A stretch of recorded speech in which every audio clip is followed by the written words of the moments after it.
Alors Marie dit, mon âme exalte le Seigneur et mon esprit s'est rempli d'allégresse à cause de Dieu mon Sauveur, parce qu'il a porté son regard sur son humble servante. Oui, désormais toutes les générations me proclameront bienheureuse, parce que le Tout-Puissant a fait pour moi de grandes choses. Saint est son nom. Sa bonté s'étend de génération en génération sur ceux qui le craignent. Il est intervenu de toute la force de son bras.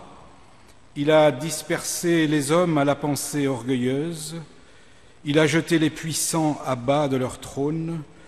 Et il a élevé les humbles. Les affamés, il les a comblés de biens. Et les riches, il les a renvoyés les mains vides. Il est venu en aide à Israël, son serviteur, en souvenir de sa bonté, comme il l'avait dit à nos pères, en faveur d'Abraham et de sa descendance pour toujours. Il a fait descendre les puissants de leur trône. Voilà, chers amis, frères et sœurs, mesdames et messieurs, j'aimerais ce soir vous parler, avant minuit, de Marie. J'aimerais vous parler de Marie sans attendre Noël, parce qu'il faut toujours attendre Noël pour qu'on parle de Marie dans un temple protestant et même souvent dans une église catholique.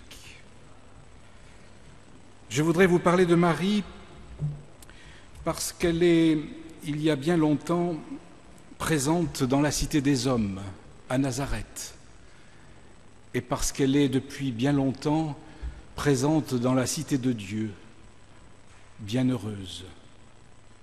Et j'aimerais avec elle revendiquer, comme elle, la double citoyenneté. Et j'aimerais qu'avec vous, elle soit aussi celle qui vous ouvre cette possibilité d'avoir la double citoyenneté. Quelle femme surprenante, cette Marie de Nazareth. C'est d'ailleurs le seul nom d'une cité que j'évoquerai ce soir. Quelle jeune mère étonnante qui chante le Magnificat, puisque c'est de cela qu'il s'agit, comme un chant de victoire, exactement comme le chant d'un de ses psaumes qu'elle devait connaître par cœur, et qui se réjouit de la naissance d'un enfant, elle qui est jeune, bientôt mère. Là encore, exactement dans les mêmes termes qu'une autre femme de la Bible, bien avant elle, une femme moins connue, Léa. Léa dont parle le vieux livre de la Genèse. Léa qui voulait absolument donner un fils à son mari et qui, après lui avoir proposé de s'unir à sa propre servante, car elle-même ne pouvait plus avoir d'enfant, cela se faisait à l'époque, se réjouit pourtant pleinement de la naissance de ce fils, bien qu'il ne soit pas le sien. Léa, l'ancêtre de Marie d'une certaine façon. Léa qui exulte en prononçant cette phrase qui résonne étrangement à nos oreilles, car on la croyait réservée à Marie justement. Toutes les filles me proclameront bienheureuse. Oui, quel personnage bienheureux, Marie, qui nous fait comprendre la naissance, donc, comme un événement merveilleux. Mais aussi et surtout, comme un événement porteur d'une promesse dans la cité des hommes, cette cité qui a tant de mal à croire en son avenir. Ce qui fait espérer, ce sont les enfants qui naissent, disait Hannah Arendt. Eh bien, Marie de Nazareth nous fait espérer, aujourd'hui encore. Elle nous remémore avec son cantique une ancienne promesse, celle qui avait été faite jadis à Abraham. La promesse selon laquelle les humains ont bel et bien un avenir, comme l'enfant qui naît porte en lui toutes les promesses pour ceux qui l'aiment. Et comme chacun de nous porte en lui-même, peut-être sans le savoir, toutes les promesses de Dieu qui nous aime. Ce que je veux dire ce soir, avant minuit, parce qu'après, c'est la naissance. Ce que je veux dire ce soir, après avoir entendu ce Magnificat comme vous, c'est qu'il nous y est vraiment donné un message plus que seulement un cri de joie, une véritable annonce, plus encore qu'une jubilation. Une annonce et même une prédication. Marie donne en quelques strophes ici une prédication de l'Évangile. Elle, l'humble servante, comme dit le texte, se met au service d'un message. Elle devient messagère. Plus qu'une servante, elle devient, si vous voulez, serveur, au sens informatique de ce drôle de mot, au sens où elle met en forme tout ce qu'elle a reçu de la tradition et qu'elle connaît par cœur, comme je vous l'ai dit, et tout ce qu'elle informe à son tour et qui veut l'entendre, qui se met à son écoute. Je relis ces quelques mots que vous avez entendus tout à l'heure. Il a renversé les puissants de leur trône, il a élevé les humbles, il a rassasié de biens les affamés, il a renvoyé les riches les mains vides, il a secouru Israël son serviteur, il s'est souvenu de sa miséricorde, comme il l'avait dit à nos pères envers Abraham et sa postérité pour toujours. Le cœur de cette prédication mariale, c'est bien l'affirmation d'une promesse qui se déploie dans le monde, une promesse qui donne toute sa mesure, au-delà même des limites d'un peuple et au-delà d'une cité qui serait celle de Nazareth, pour tout le monde, pour tous les peuples de la terre, pour tous les enfants d'Abraham qui pleurent de souffrance et s'épuisent à la tâche. La promesse, donc, d'une justice. Autrement dit, en termes religieux, la promesse d'un salut. Marie, prédicatrice de la justice, est plus qu'une indignée, comme il y a aujourd'hui, ici et là, dans notre monde, des indignés. Elle est prédicatrice de la justice et messagère d'une bonne nouvelle qui concerne l'humanité brisée. Mais ici, c'est toute la beauté de ce petit récit. Il n'y a pas seulement des mots, pas seulement une parole, mais une nouvelle accompagnée d'un signe qui rend ce message concret, un peu à la façon des signes qui accompagnaient jadis la parole des prophètes. Un signe unique, un fils unique, et même un fils tellement connu, tellement unique, qu'il porte toutes les promesses, un signe à découvrir, à discerner, à comprendre, à interpréter sans cesse. Et c'est ce que nous faisons ce soir dans la nuit de la parole. Marie, par sa prédication, montre ce qui va devenir le porteur de la promesse, celui qui désigne le temps qui vient, un enfant qui va grandir, un enfant nommé Jésus, et qui, une fois devenu grand, demandera à ses contemporains, comme il nous demande ce soir, « Est-ce que vous avez compris le sens de cette promesse pour la cité des hommes et pour la cité de Dieu? Et vous, qui dites-vous que je suis? Un prophète seulement et un de plus, parmi tant d'autres?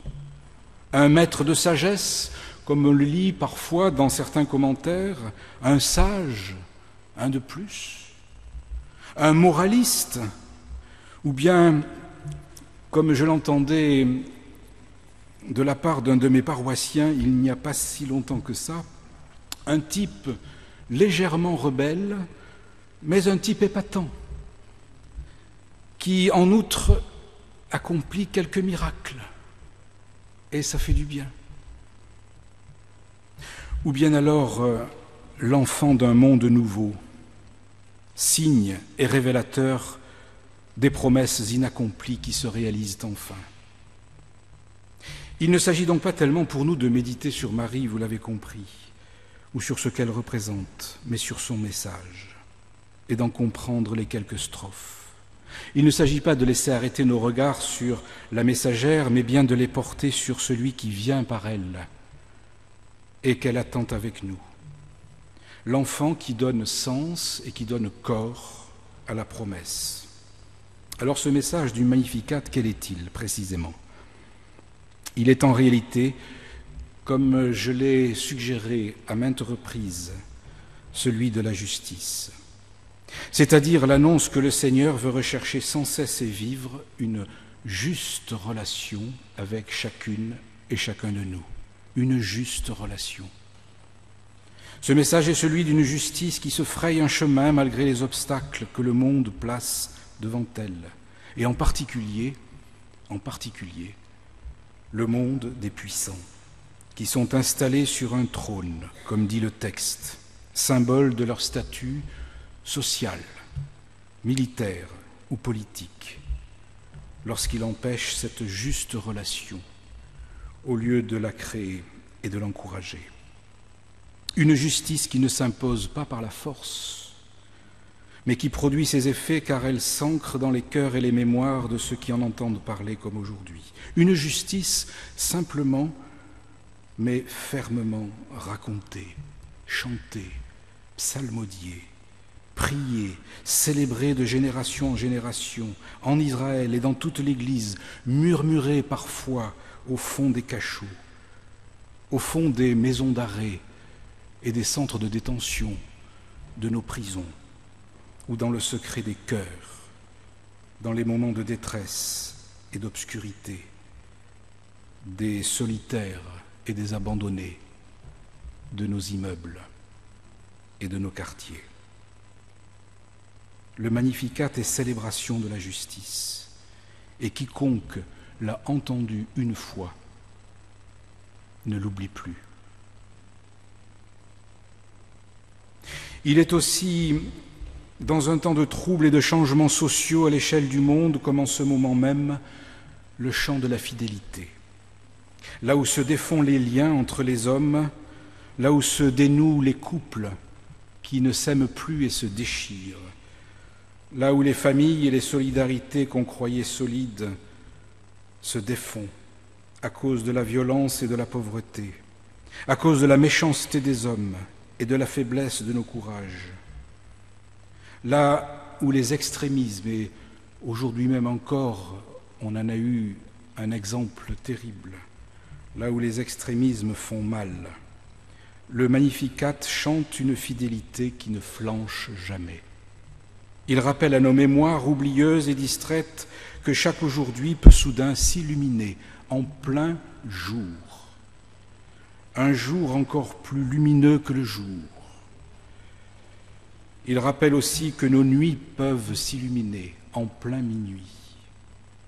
Il redit à nos espérances fatiguées la promesse que le temps du salut est notre temps, ce temps présent maintenant, peut-être ce soir. Celui où advient le Christ qui fait signe, qui fait sens pour nous. Le temps où il vient vers nous et grandit en nous. Le temps où nous le discernons dans la foi et où il remet enfin un peu de cohérence, un peu de profondeur, un peu de grandeur, un peu de hauteur, un peu de dignité dans nos vies éparpillées, incertaine et blessée. Marie, la première, a reconnu ce temps pour elle, pour elle-même, alors qu'elle était seule et fragilisée. Et elle l'a chanté avec toute sa foi. Elle a porté ce chant de justice et de fidélité comme elle a porté l'enfant de la justice et de la fidélité, confiante et courageuse, pour nous tous maintenant. Et nous, après elle, gardant désormais dans notre souvenir les accents victorieux de son chant, nous portons la même nouvelle autour de nous, là où règne la peur, la résignation et la tristesse. Nous devenons messagers comme elle, pour nous-mêmes, comme vous le savez sans doute, un pasteur, par exemple, ou un prêtre prêche aussi pour lui-même, et pas seulement pour les autres. Nous devenons messagers pour nous-mêmes et pour d'autres, là où aucun message, parfois, n'a été délivré. Nous annonçons que la parole donnée sera tenue, que la promesse sera réalisée, là où il y a trop souvent trahison, abandon ou échec. dans les lieux de nos villes abandonnées. Et nous annonçons cela d'après ce que nous savons de ce qu'a fait le Christ, lui qui ne s'est jamais imposé par la force, lui qui n'a pas échappé aux épreuves, aux remises en question, aux doutes et à l'angoisse, lui qui est mort même méprisé et lâché par tous. Lui à qui, cependant, l'Église le confesse dimanche après dimanche, il a été rendu justice, mystérieusement et sans qu'on sache comment. Lui qui est revenu de tous les échecs et de toutes les détresses et qui se rend présent parmi nous, avec nous, pour restaurer, pour consoler, pour redresser, pour relever, pour nous faire tenir debout en nous-mêmes. Lui, le Christ, signature ineffaçable de Dieu sur nos vies. Lui, promesse réalisée d'une grâce offerte. Lui, mystérieux visiteur de nos vies, quand on n'attend plus aucune visite. Que ce chant de Marie, donc, nous touche et nous revienne en mémoire à chaque fois que la nuit viendra, à chaque fois que notre corps faiblira et que notre esprit même nous trahira, à chaque fois qu'un cri devant l'injustice ou l'infidélité nous percera le cœur. Nous serons alors amenés à entendre et à recevoir sa parole. Oui, à chaque fois, vous entendrez ce que vous pensiez être périmé, à savoir l'annonce de la justice de Dieu notre Père, qui n'abandonne aucun de ses enfants. Dans la joie, comme dans la plus lourde épreuve, mon âme exalte le Seigneur et mon esprit se réjouit en Dieu. Il vient, il est présent dans ce monde et bien au-delà de ce que nous pouvons comprendre. Dans ce monde, dans la cité des hommes, au cœur de nos vies, il est avec nous, citoyens de ce monde et citoyens du royaume. Et il nous offre, en ce moment même, en partage, cette double citoyenneté. Amen.